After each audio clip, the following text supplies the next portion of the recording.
Саламатсыңарбы балдар? 9 А классына кыргыз адабияты сабагынан салам жолдойм. Биздин бүгүнкү өтүүчү темабыз Касым Тыныстановдун өмүрү жана чыгармачылык жолу. Кыргыз адабиятынын карлыгачы аталган Касым Тыныстанов өмүр жолу кыска, бирок тарыхта изи калган өмүр баян. Мына ошол өмүр баянды биз башкачараак жол менен тааныштырабыз. Башкача айтканда, берилүүчү маалыматтар аз, калганын өзүңөр иштеге туура келет. Касым Тыныстанов кыргыз улуттук интеллигенциясынын алгачкы карлыгачы.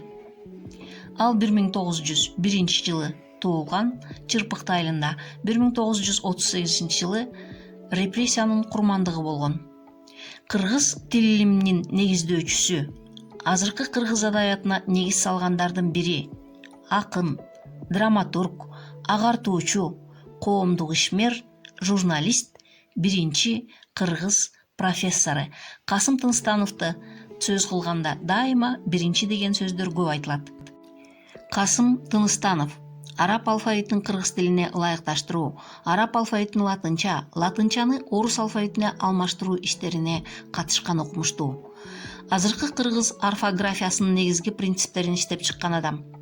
Кыргыз тилинде туңгуч окуу китептерин, кыргыз тилинин туңгуч грамматикасынын жана тил илими боюнча кыргызча терминологияны түзгөн адам. Касым туңгуч көркөм көтөрмөчү. Улуу Манасчы Саякбай Каралаев уулунун айтуусундагы Манас үчүлтегин толук жазып алуунун демилгечиси жана уюштуруучусу болгон. Кыскасы, Касым карлыгач. Быйылкы окуу жылында балдар, Касымдын чыгармачылыгы боюнча эмнелерди өтөбүз?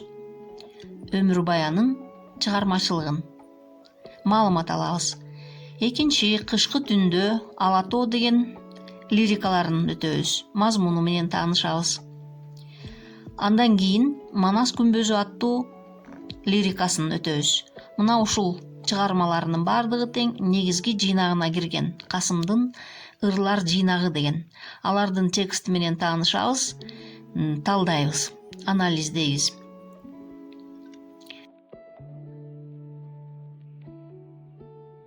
Балдар, эми силер үчүн кошумча маалыматта ымуу бул Ысык көл мамлекеттик университети деген сөз. Эмне үчүн мунун сүрөтүн кошумча маалымат катары берип койдук? Себеби Ысык көлдүн борбору Каракол шаарында университет негизги окуу жай. Касым Тыныстановдун ысмын алып жүрөт. Бул дагы бекеринен эмесе, Касым Тыныстановдун атын төөлүккө калтыруу үчүн ушул Ысык көлдөгү мамлекеттик университетке ысымы берилген.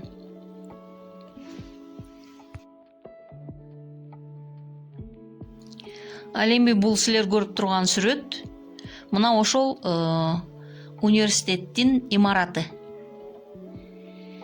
Университет 1940 жылы түзүлүптүр. Андан көптөгөн окумуштуулар, кыргыз интеллигенциясынын алгачкы өкүлдөрү учурунда билим алган экен. Бүгүн дагы силердин агаларыңар, эжелериңер ушул жерден билим алып жатат. Ысык көл областындагы негизги жогорку окуу жайы деп эсептелинет. Келечекте балким силер дагы ушул окуу жайынан окуп калышыңар мүмкүн. Ал эми бул кошумча маалымат Касым Тыныстановдун 10 сомдук номиналы жөнүндө, акча жөнүндө да. Кыргыз банкы тарабынан бул 10 сом 1994 жылы киргизилген, анан кайра 2008 жылы колдонулбай калган. 2008 жылдан бери колдонулбайт да дегенкиси. Азыр силер ошол 10 сомдун ордуна монетаны колдонуп жүрөсүңөр. Бул дагы Касым Тыныстановдун ысмын төөлүккө калтыруу максатында иштелген иш-чаралардын бири деп түшүнсөңөр болот. Касым Тыныстанов 10 сомдук номиналда жашаган адам.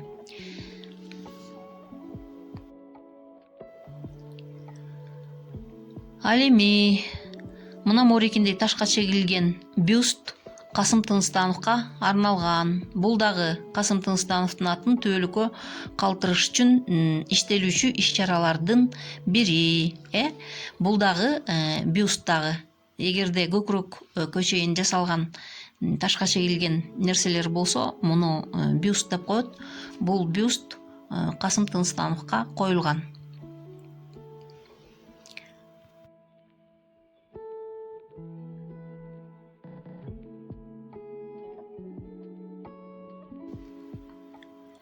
Чырпыкты айлым деген сүрөт көрүп турасыңар. Мына ушул жерде Касым Тыныстанов жарык дүйнөгө келген. Башкача айтканда, Касым Тыныстановдун туулган айылы Ысык көлдүн күнгөйүндө жайгашкан. Балким биздин Барскондун туштары болуп калышы мүмкүн. Жакында Чырпыкты айылы. Муну силер Касым Тыныстанов туулган жер катары эстеп калышыңар керек.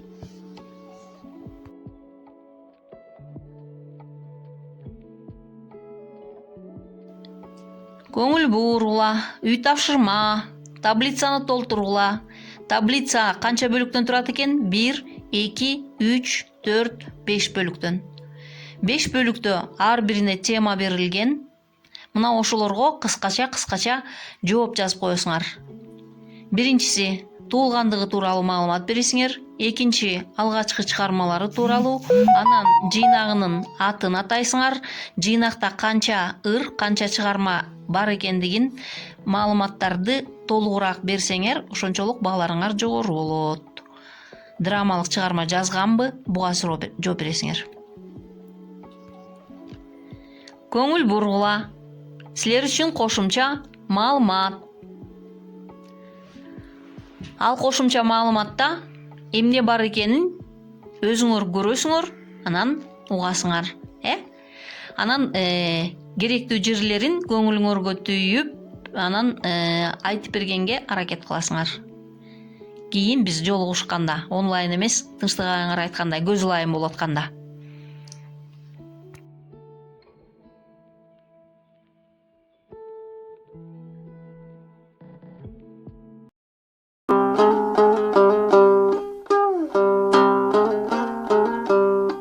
Сталиндик бийликтин тушунда кыргыз элинин бир топ каймактары репрессияланган.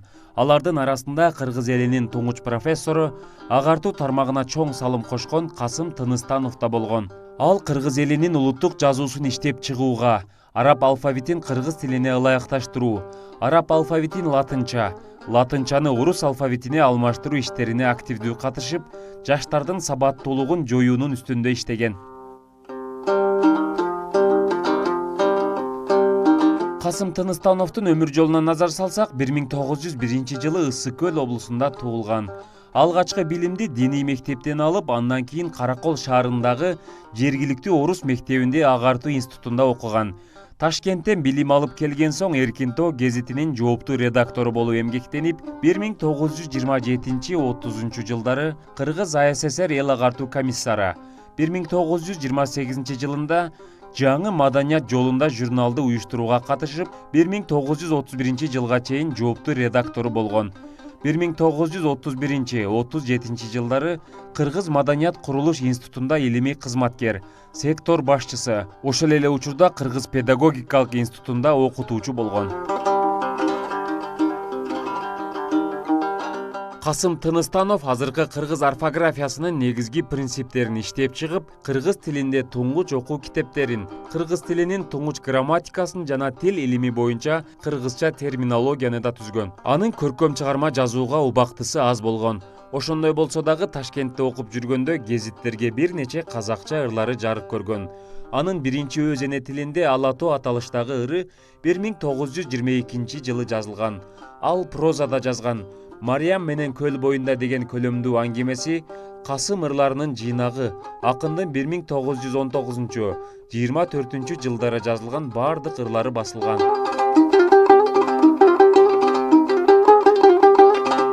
Профессордун чыгармачылыгына дак салган академиялык кечеси тууралуу жана академиялык кеченин тиянагы деген 2 макаласы болгон. Бул макалаларда Касымга карата сындар айтылып, аны улутчул деген айып тагылып, 1938 жылы репрессияланып атылган. Кийинчерээк акталып, кыргыз 10 сомдугуна сүрөтү түшүрүлгөн. Бекназар Абдыкасымов, Илимбек Эмилбек уулу, Таң нуру программасы үчүн.